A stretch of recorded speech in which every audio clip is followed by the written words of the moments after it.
Hi folks, it's Paula and Jilly. So we're going to do nails today, and this is something that she doesn't really appreciate. Jilly doesn't really particularly care for grooming.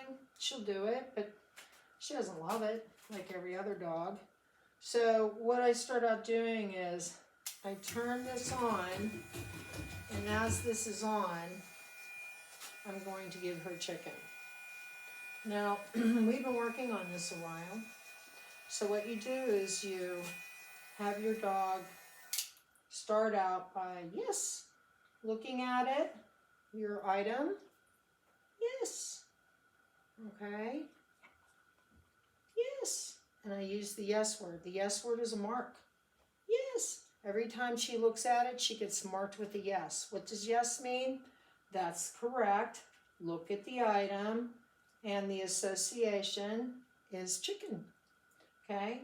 So you do that, and then what I started to do was have her touch it, because I've taught my dog to target. Touch. Yes. And so when she targets my fingers, then I yes it and give her a reward. Touch. Yes. So I start having her touch this. So I'm going to get, a few in my hand, and I'm giving her itty bitty pieces too. Yes. Good. Yes. So she has to pop it with her nose. So when I teach targeting, I start out with my hands, and then I, progress towards objects so that I can do this at some point. So touch, yes. She's going to lay down for me, which is a good sign, right? Touch, yes. It's a vulnerable position. Okay, and the third step is I'm going to turn this on. Now, when I say the third step, you want to stay on the feeding and association for maybe a day or two. Then you move on to step 2, day or 2. And then you move on to step 3, day or 2. Okay? Then I start, yes, bringing it close to her. Yes, see her move? Did you see her move? And so when she moved, that meant that I was too close. So I'm going to, yes, good. So she looks at it and then comes back for chicken. Yes. Clean that up, boo. Maybe I'll put some on the grooming table. Yes. Yes. And then I'm going to hold her. Yes. Start holding her paw as I have this on, this sound. Yes. Now this is, something I've been doing a while, right? Yes.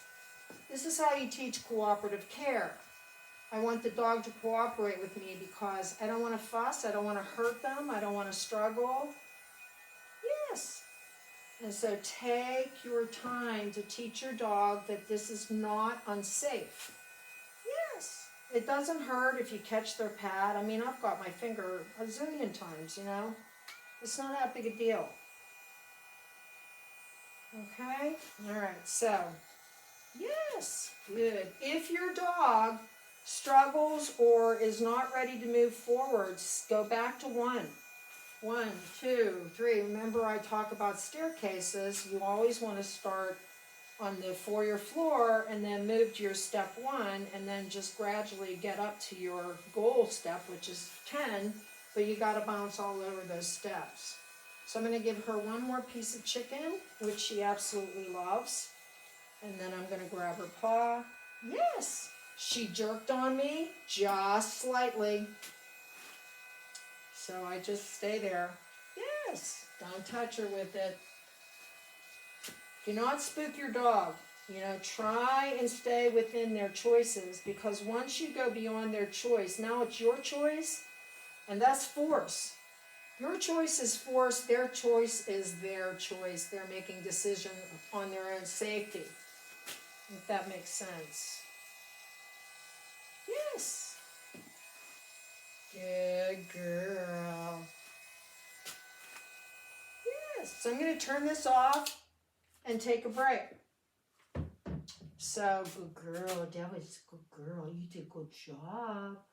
So what I'll do is I'll move on to my brushing, which she doesn't mind, and my clipping. I'm going to clip her paws before I start to use the Dremel on her. And then go back to my desensitizing again before I start. Jilly is only 1.5 years old, so, you know, I have plenty of opportunity to train her, and she doesn't have a very long history. Sometimes, you know, people have dogs that are afraid of nails, having their nails done. So what you want to do is take your time and teach your dog that they're safe. Okay? Thanks for watching. You guys have a great day.